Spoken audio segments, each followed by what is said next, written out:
السلام عليكم. لا تنسوا الاعجاب بالفيديو والاشتراك في القناة تشجيعا لنا لنستمر بنشر المزيد ان شاء الله. النهارده ان شاء الله هنتكلم عن علاج السعال اللي هو الكحة. لازم نعرف في الاول ايه هو السعال. السعال هو وسيلة دفاع لجسم الانسان ان في جسم غريب او شيء جه هنا في القصبات الهوائية او في اغشية القصبة الهوائية، والتوجه بيكون لطرد هذا الجسم. خلاص، لطرد هذا الجسم.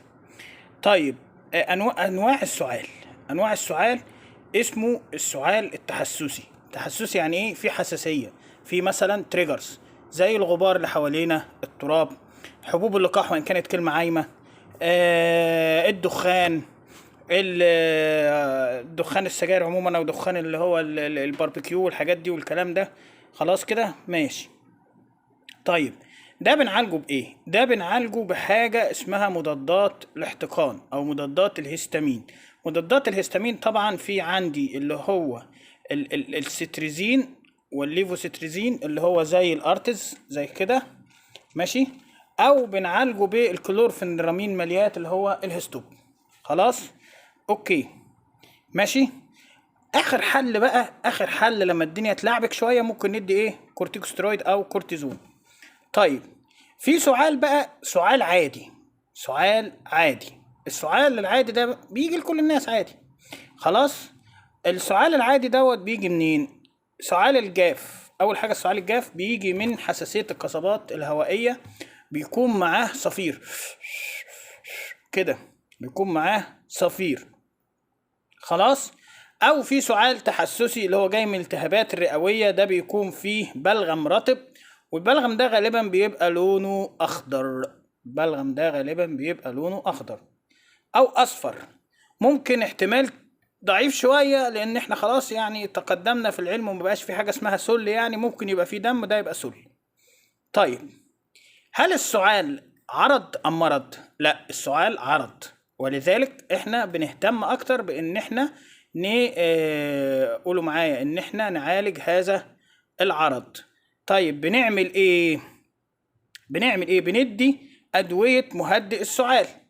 اقوى حاجة اللي هو فيه الكودايين اللي هو بيشتغل على مراكز السعال في المخ زي الكوديلار، وممكن على فكرة عشان في ناس سألتني ممكن السولبادين سواء كبسول او فوار نقدر نديه لحالات السعال. خلاص كده ماشي. فبتقلل من حدة السعال ايا كان سببه. الكودايين ده بلغة الفارماسيستس او الدكاترة او الكادر الطبي بيقولوا عليه دراج اوف تشويس. يعني بدي كودايين كده انا اي نوع سعال ماشي وامبيريكال كده وانا مغمض، ادي سولبادين مع مضاد السعال اللي هديه. ماشي. في طبعا الديكستروميثورفان اللي هو الكافوسيد او المنتكس، بس ده اخوانا يعني ايه بنحاول نتجنبه شويه لان من السايد افكتس بتاعته الدراوزنس والنوم. طيب ماشي. طيب، احنا اتفقنا ان مفيش مرض اسمه الكحه. المرأة الحامل اول 3 شهور بندي دواء كحة عشبي اللي هي اوراق الجوافة او البنتاميكس او اللي اسمه ايه ده البيبيتون، او الحاجات اللي هي تعتمد اكتر على الاعشاب. ماشي تمام. طبعا اول 3 شهور ده ما بنديش اي علاج قبل استشارة الطبيب المختص. خلاص كده، او استشارة الصيدلي لازم يسأل المريضة من فضلك هو انت في انهي ترايمستر، يعني في اول 3 شهور ولا تاني 3 شهور ولا تالت 3 شهور. اوكي تمام كده. طيب، في علاجات بتقلل من احتقان الحلق، الاستحلاب الموضعي وعشب المرامية والستريبسلز والستريبسيس والكلام الفاضي ده. في بعد كده ممكن ندي اموكسيسيلين، ماشي، اموكسيسيلين 500 اللي هو مثلا ايموكس، او في مصر مثلا هو ايموكس برضو في مصر، او اموكسيل او هايموكس او الحاجات اي حاجه فيهم، يعني بيبقى عباره عن اموكسيسيلين 500. طيب دكتور، في حل للكحه الناشفه ما دام اتاكدت ان الكحه ناشفه وفيها الصفير والحاجات اللي احنا قلنا عليها من اعراض الكحه الناشفه؟ طبعا بندي طبعا لو مفيش سكر بندي عسل ابيض. ماشي.